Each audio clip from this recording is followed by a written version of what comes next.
It seems like a good time to have a look underneath it. I'm on my way to buy another B7 Audi RS4. Hello and welcome back to the Volks Wizard channel, and welcome to the episode 4 of Project RS4. In episode 1, I bought what was the cheapest Audi RS in the UK and limped it back home with engine warning lights on the dashboard. In episode 2, I went over the bodywork and concluded it would need quite a lot of work to bring it up to the standards required. In episode 3, I fixed the engine faults for just £20 and shared with you the diagnostic process that I went through.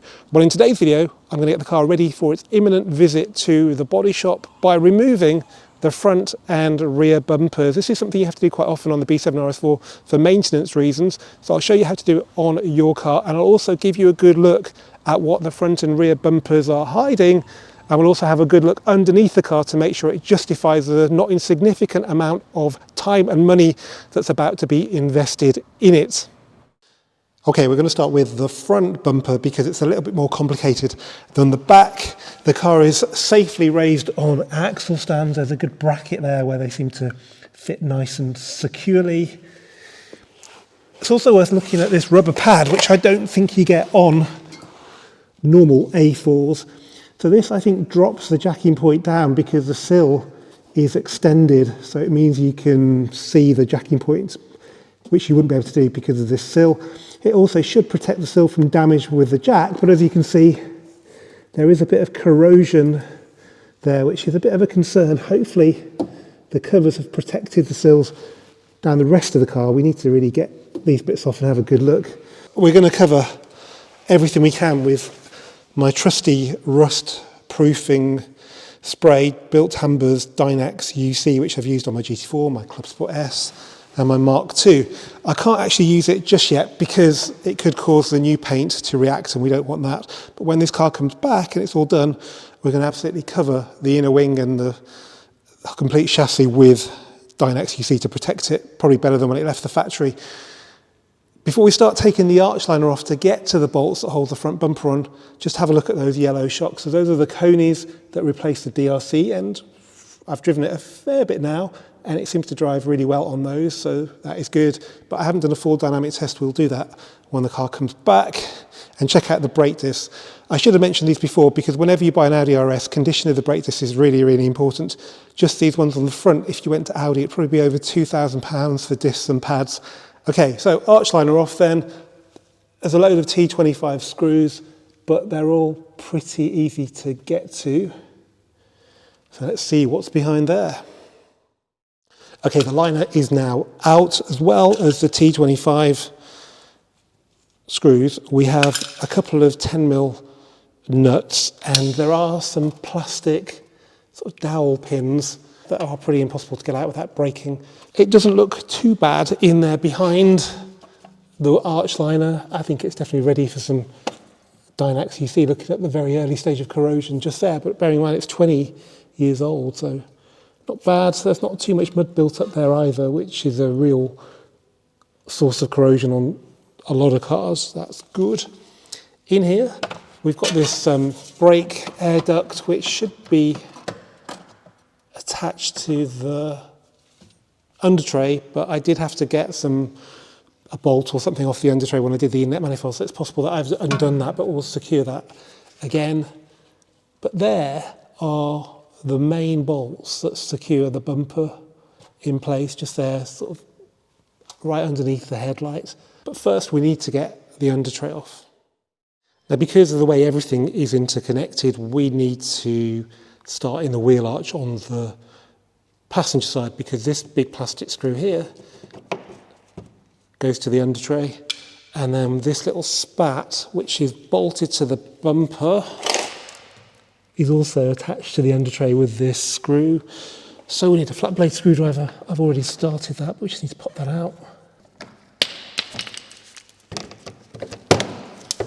Okay, that's out. And then these types of screws, very common on this era of Audi, are all over the undertray. So we have one each corner at the back, just there, one in the middle, and then we have the whole load across the front, some of which I've already taken out so you can see where they were.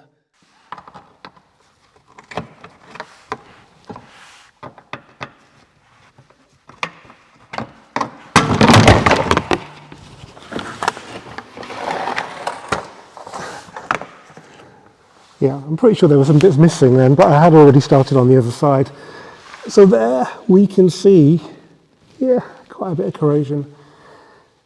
Most worryingly, the sump has turned porous, so the steel has become so corroded that the oil is actually seeping through it. You can see it on the tray. The garage that looked after it for the last owner tried to get one from audI Tradition, but they waited 4 weeks and it didn't arrive. So this was one of the problems that I've adopted that I'll obviously have to sort quite soon. So yeah, we'll worry about that later. Other than that, it's not too bad. Obviously a bit of oil helps keep corrosion away from the subframe. And there's, I think, the gearbox. Yeah, it's not too bad, is it? Not too bad. So this, I guess the bottom of the front panel, radiator support, it's a little bit crusty there, but it's still pretty solid.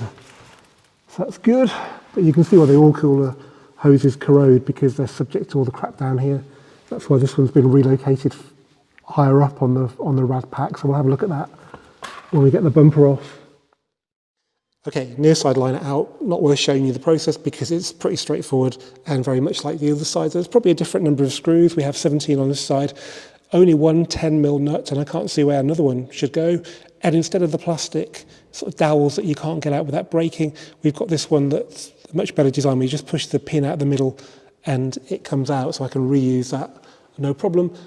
Come to think of it, the liners have definitely been disturbed and the front bumper off before because we've got the forged oil cooler we're going to have a look at in a sec. So just there are the two, I think, 10mm nuts on each side that we need to undo to get the bumper off. And then that'll just leave the 3 up here. Okay, so a bit of an extension on and then 10mm socket. There is a washer on this bottom one for some reason, so we best make sure that goes back on. Hopefully we can improve all the panel gaps as well because this is pretty bad. I don't think the rust will be helping there.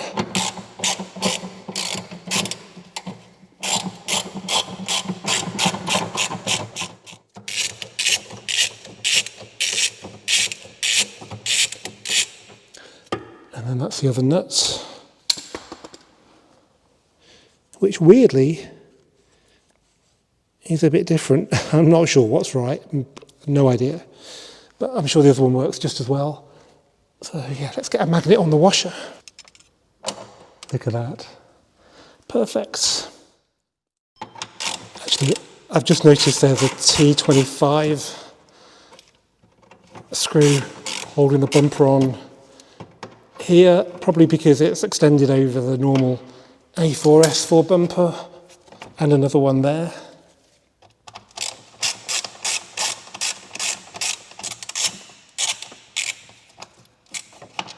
Does it feel a lot looser now? Oh yeah. Okay, back to the offside then for the upper bumper nuts. We've got the same situation with a washer on the bottom. Access, again, is pretty good. There's a hose slightly in the way, which goes to the auxiliary rad. What is a bit weird about the threads that come out the bumper is that they're not fixed. They do move a few mil, which does make this job a little bit easier, actually. Okay, magnet to the rescue once again. So all that leaves is the upper nut. Okay, so that in theory just leaves these 3. 1, 2, 3. T30s, a little bit bigger than the ones in the arches.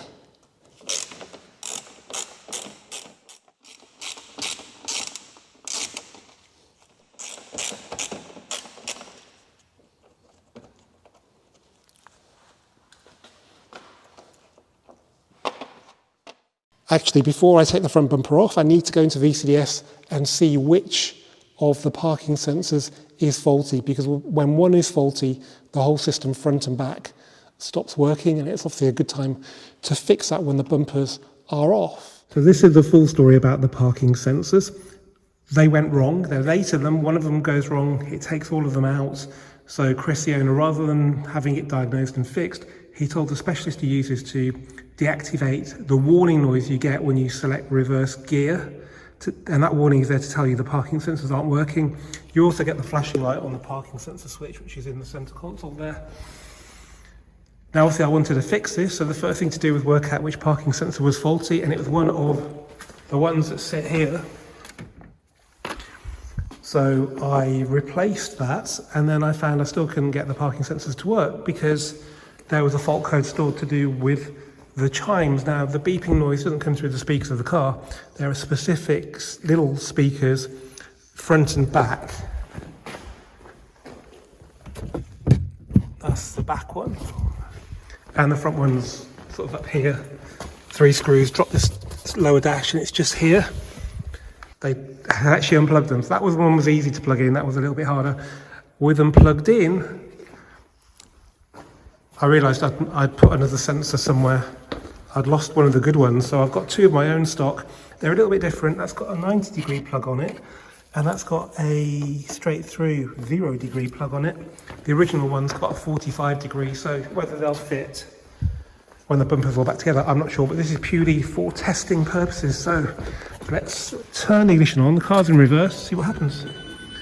Okay, good start. The parking sensor light isn't flashing, that's good. We've got a beeping from the front because we're quite near the wall, which is brilliant. That's gone solid now because I'm within the you better stop moving zone. And then at the back, with its own little speaker, it should fire up soon. There we go.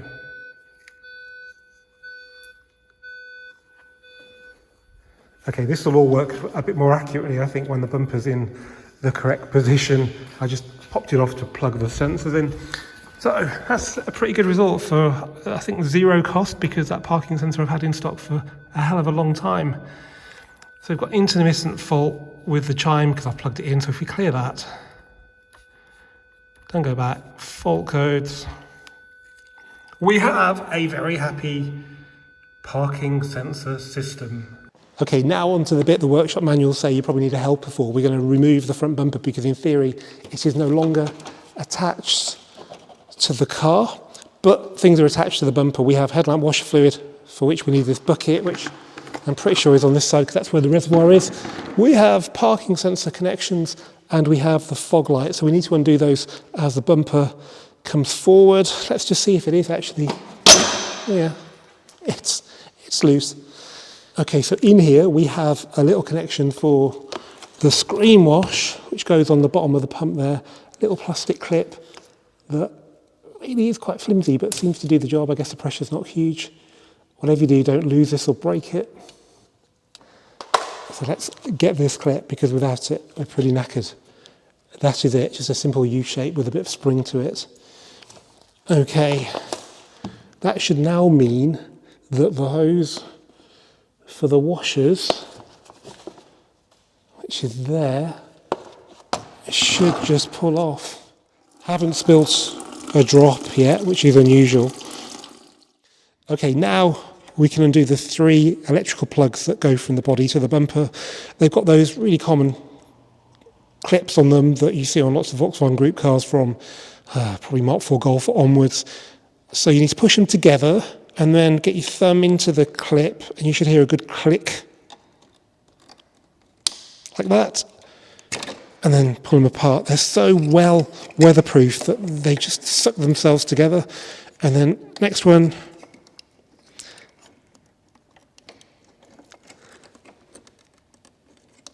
click and pull, and then we're left with the small one. I'm not sure what these do. Now, a little tip now is to make sure you prepare the ground for putting the bumper on. This one's going to be painted, so I don't need to be too precious over it, but I don't want to make it any harder for the painter, and it's not too bad now. So put some cardboard on the ground, and let's just release it from the driver's side arch. Yep, that's pretty loose. And then just come forward. And there we have the bumper safely on the ground. Now that is really the easy bit, because what I need to do is get most of the grills out of this bumper so that the painter can paint right into the edges of the painted sections rather than have to sort of stop short with all these grills in the way. Before we do that though, let's just have a look at the front end of the RS4. So I was told it's all original paint, and I think it's not been in any accidents. There's enough corrosion on here that looks like pretty much everything's been untouched for 20 years, apart from the oil cooler, which was normally down there. He's now up here. Even this looks pretty second-hand. This was a forged part. So we'll give this area a good clean and get all the debris out of the cooling fins of the radiators. This bar, to some people, might look like it's been in an accident, but this is how they come from the factory. It's almost like they're sort of bent to make them crumple a bit more easily in an accident, but that is perfectly normal on a B6 and B7 A4 platform car.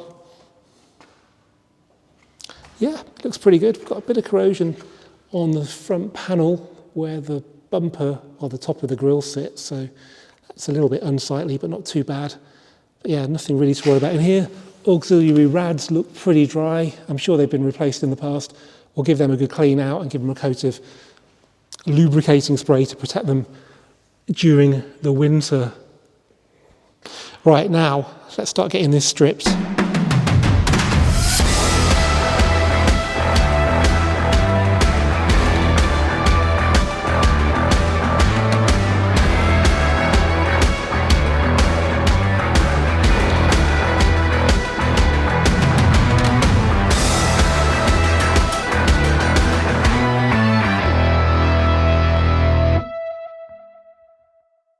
Okay, so the bumper's back on. I've stripped off what I need to strip.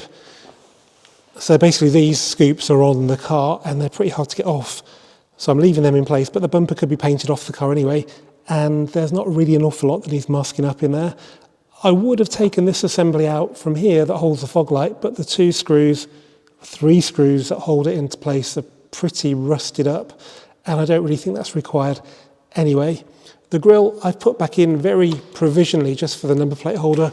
It won't come off because it's bolted in there, and then these two bolts hold the bumper in as well, though the side mountings are pretty secure as well. So I'm pretty happy that can be driven to the body shop legally. Now we need to start on the back. Okay, I've turned the car around and I've got axle stands under each side. There isn't really much choice where you can put them. So hopefully that's okay, but there's big solid chunks of metal there that should be all right with the weight of the car on.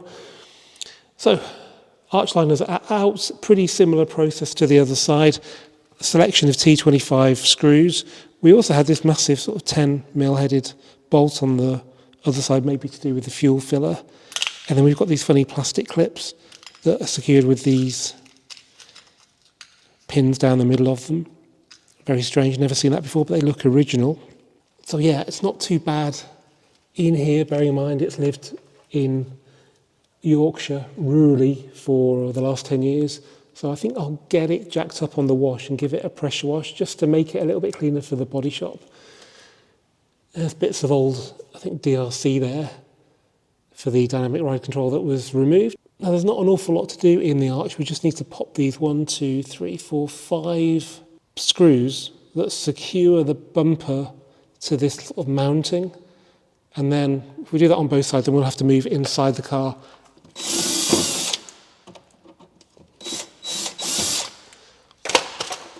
So the top one is like a typical arch liner screw, but then we have these smaller ones which we had on the front as well that secured the bumper to the body mounting, which is exactly what they're doing here.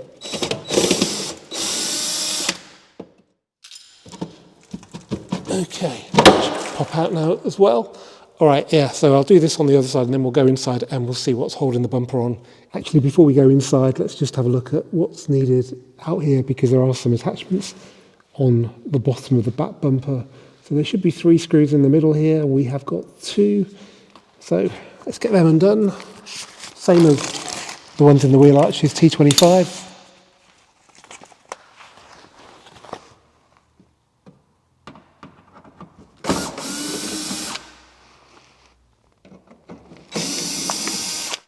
Okay, so the boot carpet's up, the boot floor is up, and now we can see these 4 Torx screws that hold this trim panel onto the back panel. They're not T25s like the ones we're used to.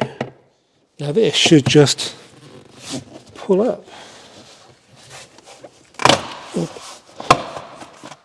Okay, it's kind of coming back to me now. We need to get these side trims at least detached from the quarter panels, because I think buried down there are the threads for the bumper and the nuts we need to undo. So yeah, it's quite a big job. Got to start off with undoing these T30s that hold the lashing eyes down on both sides, and hopefully then we'll be able to pull the trims in. Okay, so I've undone the lashing eye, just the ones at the back. I've pulled the trim off the quarter panel by releasing these clips, just by carefully prising them off with a plastic wedge. There was then a Phillips screw here holding this trim piece onto the quarter panel, and then with that there's enough room to work in here to undo the nuts. Now there are 4, 2, hopefully you can see there, just behind the rear light wire. They've got white tips on them. There are 2 in here, probably you can see them if I put the camera in. I can't. So those 2, so 4 altogether. Very similar nuts to the front ones, I think probably the same. So in theory, the rear bumper should be loose on this side, so let's see. Oh yeah. Brilliant. Okay, that wasn't too bad. So let's do the same on that side, and then let's get the bumper off and see what's behind it. Right, slight complication on this side is that moulded into this void behind the trim panel is the Bose subwoofer and amplifier. So they need to come out before we've got any chance of getting to the bumper retaining nuts just in there. There's a 10mm bolt holding that in there, so let's see. And another one there. As well as a 10mm bolts, there's 2 13s, but that's it. You have to undo the big plug and a small one as well.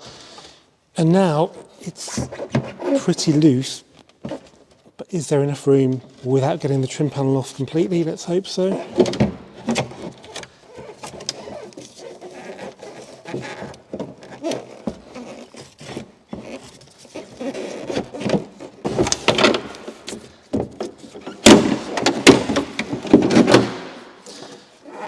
And there you have your Bose subwoofer and amplifier. And there we have good access to the bumper bolts. Okay, fingers crossed. The rear bumper should be ready now to pull off. We do have parking sensors that will be connected to the body somewhere, but we'll have to worry about that when we get to that point. Okay, I've had a route around in the quarter, and do you remember that control panel under the rear light in here? That's for the parking sensor. So it's got 2 brown connections that go forwards and 1 black one that comes backwards, and you have to undo that. A little bit fiddly, but then you should have a relatively small plug that comes out of this hole in the quarter panel. The only other thing coming through that hole is the vacuum connection for the exhaust tips with the green plastic vacuum hose you would have seen in episode 3. Okay, just in here is a connection where the green hose goes to a more traditional black rubber hose. So we just need to disconnect that. It's been connected for so many years, it's a little bit stubborn. I don't want to break anything, even though the exhaust flaps are redundant anyway now, so I might as well get rid of the green hose altogether.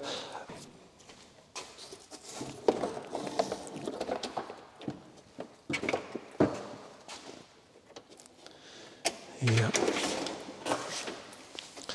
Okay, pretty predictable. So we just need to get the hose out of the grommet and out of this cable tie. And now the bumper is free. Now there are some pretty nerdy things here behind where the rear bumper would go. So for a start, we have the exhaust valves, which you probably saw in episode 3.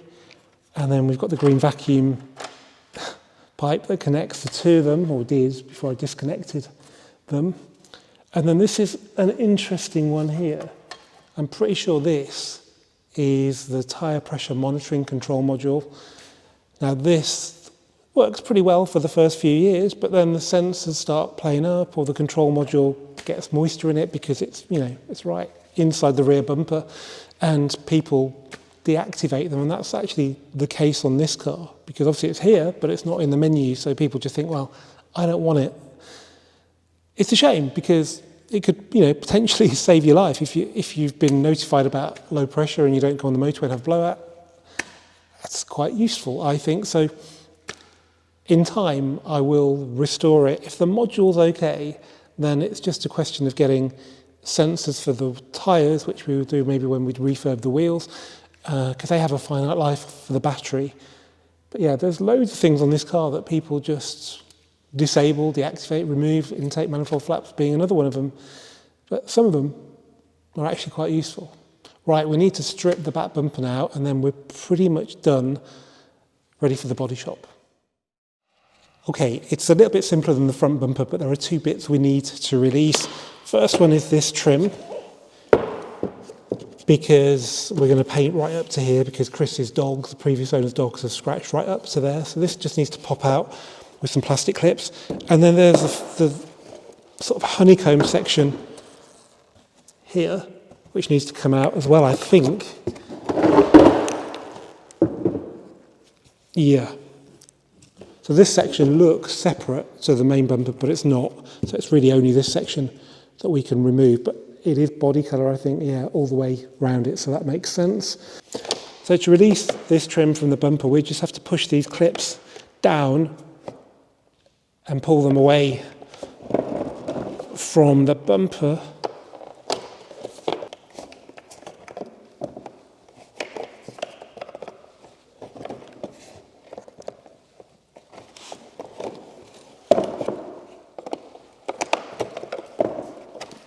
Ta-da! This honeycomb bit could be even easier, actually.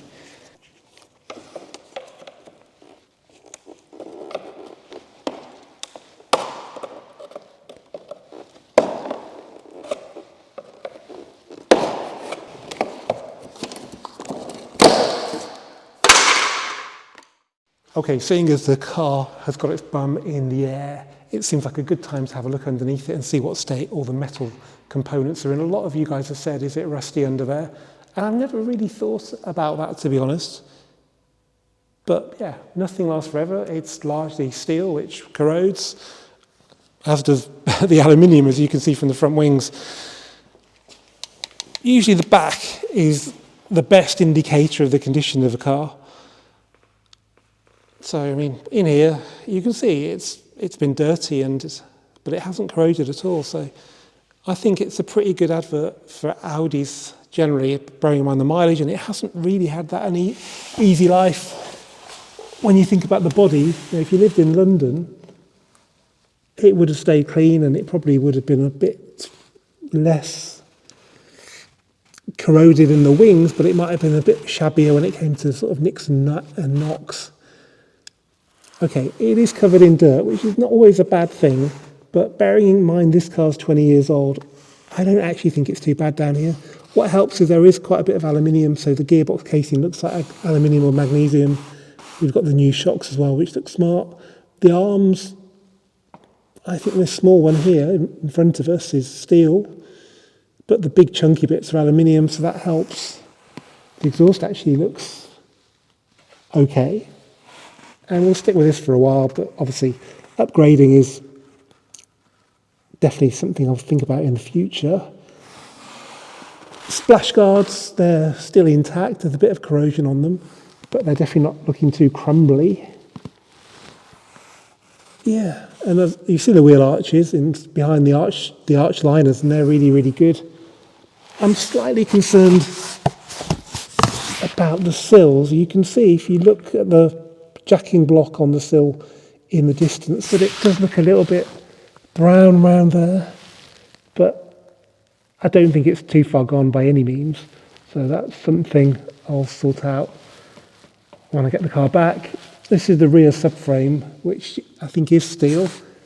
And yeah, it's a bit crusty, but it's just superficial really. So I don't think that is too bad. Okay, I'm just about to take it to the body shop, and I just thought I'd give you a quick look around what's been done then. So that bumper stripped and just clipped on. Same with the front bumper, all 4 wheel arch liners out. I've also given it a quick wash in the wheel arches behind the arch liners, so it makes it easier for the body shop. You just don't want loads of mud going everywhere. Inside, I haven't mentioned this before, but I remembered I needed to take the door cards off, so that all 4 have been off, but the driver's one's back on because it contains the electric window switch and it's not easy to pop it out and have it working still, so it's easy just to put that back on. Okay, I'm at MCC Body Repairs. Yes, that's it. In Banbury. This is Matt. Hi. Now Matt was recommended to me by Ian from Leamington Spa, who had a Mark II Golf GTI, and when I was working on Project Mark II, he said bring the car to Matt. Well, that was like 2 years ago, and the car's still not been painted, but I figured Matt would be the man for the RS4, not least because you've got an RS6. I do indeed. So it's a pretty special car. That mileage is high, like mine. Yeah, it's a high mileage car. And like mine, doctor owned as well. Yeah, it is. And you've done a few mods on that. Well, maybe we'll cover that in another video. Yeah. Because it's raining now and you need to get to work on my car. That's it. So we're back in, how long roughly, do you think? I would say 2, maybe 3 weeks. 2 to 3 weeks. Like that, yeah. Okay, so yeah. Stay tuned for the next episode when Project RS4 should look a lot better. That's it. Like new, he said, actually. So if you want me to go back and do a video on Matt's modified RS6, then let me know via the comments. Now, though, would you believe I'm on my way to buy another B7 Audi RS4? You'd have thought I probably had enough of them by now. This one, I hope, is not a project because I'm buying it to sell on.